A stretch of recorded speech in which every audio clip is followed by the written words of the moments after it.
नमस्कार, ऐसे सुधा में आपका स्वागत है।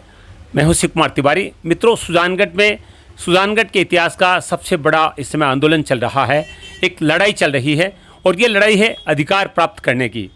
क्योंकि राजस्थान के मुख्यमंत्री ने 19 जिलों की घोषणा की, जिसमें सुजानगढ़ का नाम नहीं आने से सुजानगढ़ आक्रोशित है, आंदोलित हैं और ये कहा जा रहा है कि रियासत काल में सुजानगढ़ जिला था और उसको ये अधिकार पुनः प्राप्त होना चाहिए था। 5 दिन से लगातार बाजार बंद है, सड़कें जाम है और बार बार यही बात उठ रही है कि सुजानगढ़ को जिला क्यों नहीं बनाया गया। सुजानगढ़ महाराजा गंगा सिंह जी के समय में जिला था। आज मैं इस बात को प्रमाणित करने के लिए राजस्थान के दिग्गज वकील, सुजानगढ़ के वरिष्ठ वकील आदरणीय निरंजन जी सोनी के पास में आया हूँ, जिन्होंने बहुत सारे साक्ष्य जुटाए हैं, प्रमाण जुटाए हैं कि सुजानगढ़ जिला था।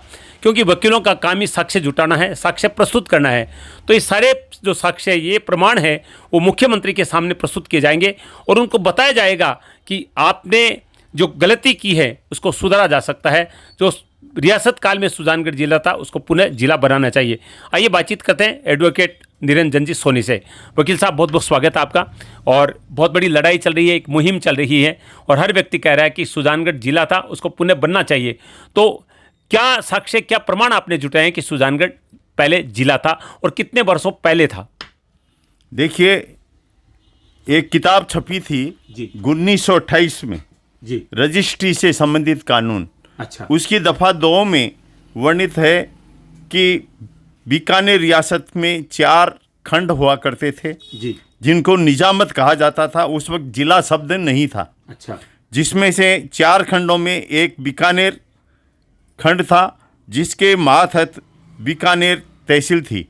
उसके अलावा सुजानगढ़ नाजिम था, उसके अधीनस्थ सुजानगढ़ तहसीलदार, रतनगढ़ तहसीलदार तथा सरदार शेर तहसीलदार व डूंगरगढ़ तहसीलदार था। सुजानगढ़ के अलावा निजामत ऋणी थी, जिसको आजकल तारानगर कहा जाता है, और ऋणी के नीचे चूरू तहसील, नौहर तहसील, राजगढ़ तहसील और भादरा तहसील थी जी। इसी तरह एक सूरतगढ़ निजामत थी। सूरतगढ़ के नीचे तहसीलदार सूरतगढ़, तहसीलदार हनुमानगढ़, तहसीलदार अनूपगढ़ व तहसीलदार मिर्जावाला था।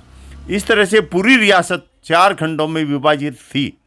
बाद में इसको जिले का रूप, जिला शब्द का रूप दे दिया गया जी। पहले निजामत वर्ड था इसके लिए। जी।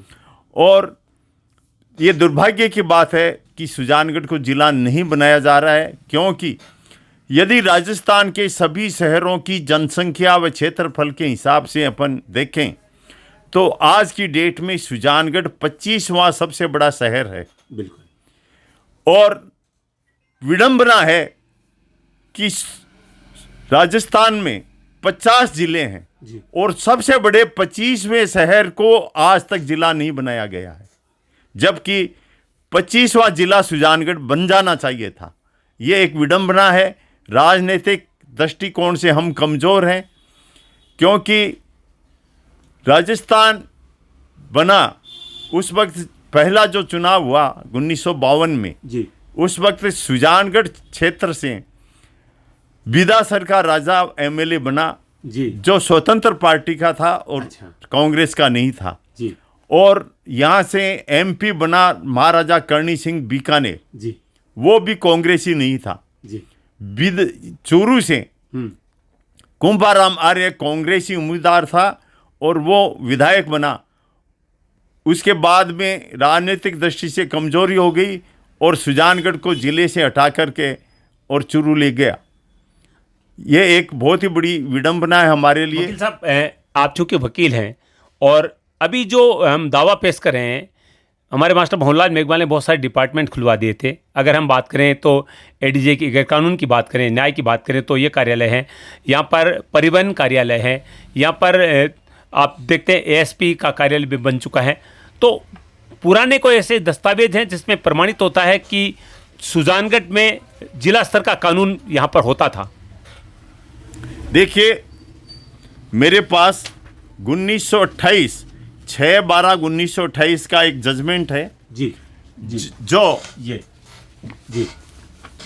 जो डिस्ट्रिक्ट जजी सुजानगढ़ के नाम से है। जी। डिस्ट्रिक्ट जजी सुजानगढ़ ने यह निर्णय लिखा है जी। हाँ, जो देखिए इसको, इस दस्तावेज से, और इसमें जो मोहरें लगी हुई है वो भी clear Sujangarh, district court Sujangarh के नाम से है। और ये जो दोनों ही मोहरें हैं वो डिस्ट्रिक्ट जजेस कोर्ट सुजानगढ़ के नाम से स्पष्ट है। इसके अलावा दो जजमेंट और हैं, जी, वो भी सुजानगढ़ डिस्ट्रिक्ट कोर्ट के नाम से। यानी ये फैसले सुजानगढ़ जिले में हुए हैं। अब मेरा सबमिशन ये है जी, कि डिस्ट्रिक्ट जजी केवल डिस्ट्रिक्ट में ही होती है। जैसे सुजानगढ़ में एडिशनल डिस्ट्रिक्ट जज है, जी, क्योंकि ये ADJ जिला नहीं है अभी, एडीजे है। जिसको एडीजे कहते हैं। जी, तो पुराने समय में भी और वर्तमान में भी 3 लोअर कोर्ट माने जाते हैं, जी, सिविल जज, सीनियर सिविल जज और डीजे।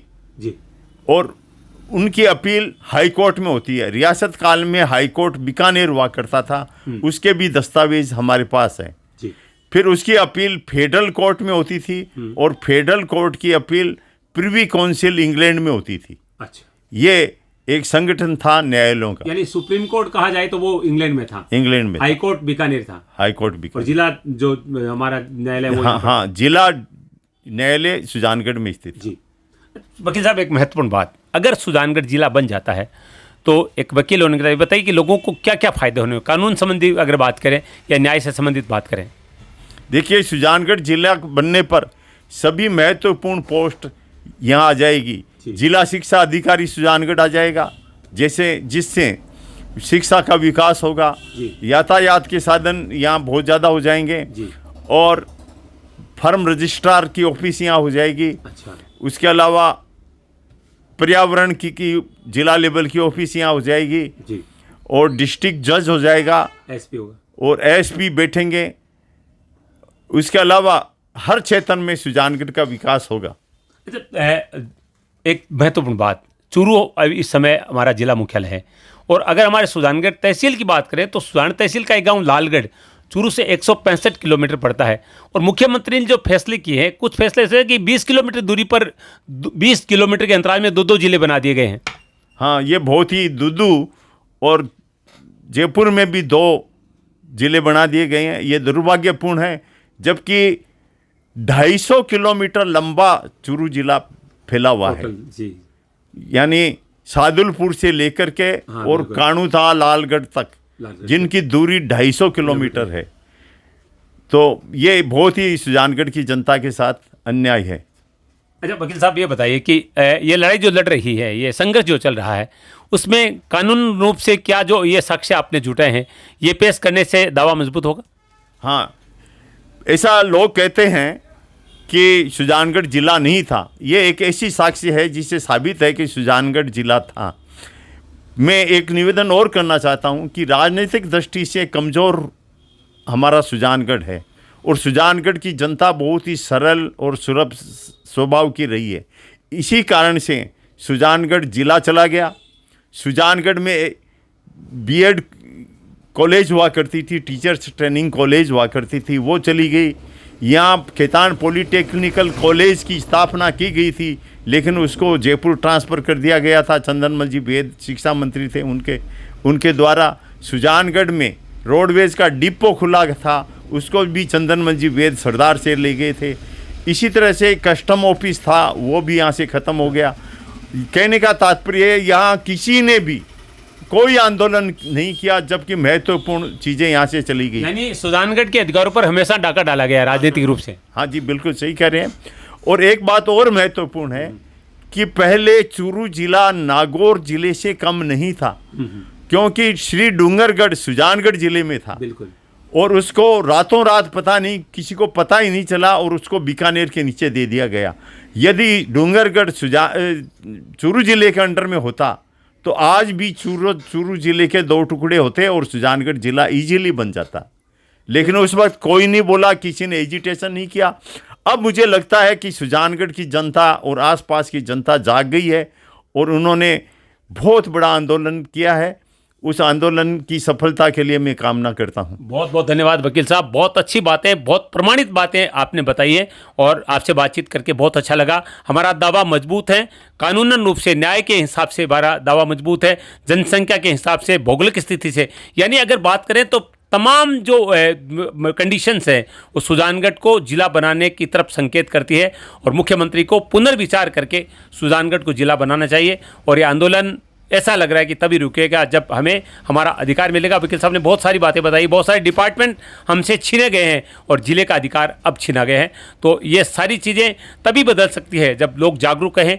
जनता अगर जागरूक रहेगी और अडिग रहेगी तो राजनीतिक को नेताओं को झुकना पड़ेगा। जिला बनाने की मुहिम आज की नहीं है, बहुत पुराने समय से सुजानगढ़ को जिला बनाने का प्रयास हो रहा था। और मैंने पहले दिन जब आंदोलन शुरू हुआ उस दिन कहा था, एक व्यक्ति का नाम लिया था, वो गोपाल सोनी, जिन्होंने बहुत सारे अभियान चलाए जिसमें हस्ताक्षर अभियान भी चलाया। और मुझे याद है 2013 में उन्होंने इस तरह के जो प्रतिक्रियाएं थे वो शुरू कर दी थी।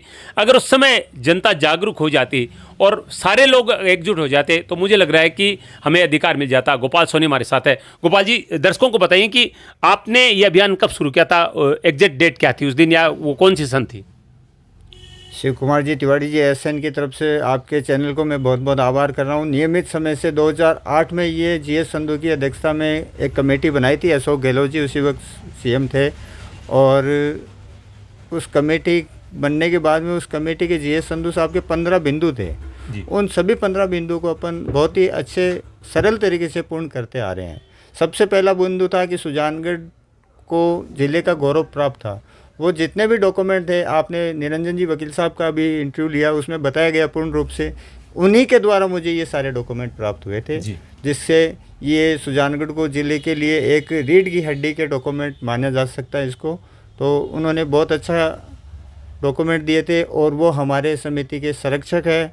आज उनके बड़े बेटे हैं जो रविकांत जी, आज सरकारी पद पे हैं, बड़े पद पे हैं, जज के पद पे हैं। मेरे से पहले उनके दोस्तों का बहुत बड़ा एक अभियान था और उनकी इच्छा थी कि भी सुजानगढ़ सुजला है, ये एक बहुत अच्छा डेवलप हो। जिस तरह एनसीआर में गुड़गांव का डेवलप हुआ है, उसी तरह जसवंतगढ़ का जो बेल्ट है वहाँ का एक डेवलपमेंट हो और एक ये नई सिटी बने और एक बहुत अच्छा हो। लेकिन बड़े अफसोस की बात है कि इतना प्रयास करने के बाद भी आज सरकार हमें हमारा हक नहीं दे रही है। बड़ा दुर्भाग्य है। कुछ बिंदु ऐसे मैं आपको पूर्ण रूप से बताना चाहूँगा। 2008 में ये कमेटी बनी, उस कमेटी के में हमने सभी रिपोर्टें भेजी, सब कुछ किया। वसुंधरा सरकार आई, उस वक्त परमेश चंद्र जी को कमेटी का अध्यक्ष बनाया गया, उस वक्त भी हमने सारी रिपोर्टें भेजी। और आप ही थे 2013 के अंदर 1 मार्च को हमने कांग्रेस, बीजेपी, सभी स्थानीय पार्टियों को सभा मंच पे गांधी चौक में एक आम सभा रखी थी। उसमें सभी लोग उपस्थित थे। पुष्पाराम जी भी थे, खेमाराम जी भी थे, बहुलाल जी किसी बाहर जाने की वजह से उनके और जनप्रतिनिधि और काफ़ी लोग उनके कार्यकर्ता वगैरह थे। प्रदीप जी तोदी थे और पवन जी तोदी थे, काफ़ी लोग थे, ओम जी लाहौटी जी थे। कुछ लोग जो बुद्धिजीवी थे उनको हमने समिति में संरक्षक का पद दिया सर। जैसे वकील साहब है निरंजन जी, इन्होंने बहुत बड़ा एक वो दिया हमें कि भी सुजानगढ़ ज़िला था। तो सर बहुत बड़ी बात है ये। और उनके द्वारा ये बताया गया कि भी अपने पास कितने डिपार्टमेंट थे और वो सब छीन लिए गए। बड़े दुर्भाग्य की बात है। इन सब को देखते हुए अगर सरकार पुनः विचार करे तो सुजानगढ़ को खोया हुआ गौरव मिल सकता है। धन्यवाद गोपाल जी, ज़्यादा लंबी बातचीत नहीं करेंगे। बिल्कुल 2008 से ये आंदोलन चल रहा है, यानी 15 साल पुराना ये आंदोलन है। और जिन लोगों ने 7 दिन पहले, सांचौर के विधायक ने 7 दिन पहले एक अर्जी रखी थी मुख्यमंत्री के सामने और उसको जिला बना दिया गया। दुदुक छोटी सी तहसील, उसको जिला बना दिया गया। यानी ऐसे ऐसे शहरों को जिला बनाया गया जहाँ पर ऐसी कोई उम्मीदें नहीं की जा सकती किसी के द्वारा। वहाँ पर ऐसा कोई साधन भी नहीं है, ऐसी कोई सुविधाएँ नहीं है। लेकिन सुजानगढ़ जैसा शहर जहाँ पर कंप्लीट डिपार्टमेंट तैयार थे, लेकिन उसकी उपेक्षा की गई, उसको अनदेखा किया गया। और इसी बात का आक्रोश सुजानगढ़ के लोग कर रहे हैं। सर मैं एक बात और बताना चाहूँगा इसमें। बीकानेर निजामत के समय, गंगा सिंह जी के समय अपना जो सुजानगढ़ है वो एक अंतिम छोर पर बसा हुआ है। अंतिम छोर बोले तो अपन इधर जोधपुर शुरू होता है, इधर बीकानेर ख़त्म होता है। तो इसको जैसे अपन घर के अंदर रूम के अंदर दड़ी बोलते हैं, थड़ी बोलते हैं, ये एक थड़ी स्थल था सुजानगढ़। अंतिम छोर पे होने की वजह से ये थड़ी स्थल था। यहाँ पे डाकू वगैरह सब वो वारदात करते थे, लोगों का माल हड़प लेते थे, चोरियां होती थी। तो गंगा सिंह जी ने बहुत अच्छे दिमाग से, उन्होंने बहुत अच्छी कल्पना के रूप में इसको जिले का हक दिया था। जो यहाँ सभी प्रशासनिक व्यवस्थाएं थी, सब कुछ था। और आज ये अपने को वापस नहीं मिलता है, सब बड़ी दुर्भाग्य की बात है। बिल्कुल, हर व्यक्ति दुखी है और हर व्यक्ति अधिकार की लड़ाई लड़ रहा है। उम्मीद है हमारी ये लड़ाई जारी रहेगी और जब तक हमें अपना अधिकार नहीं मिलेगा तब तक ये जनता चुप नहीं रहेगी।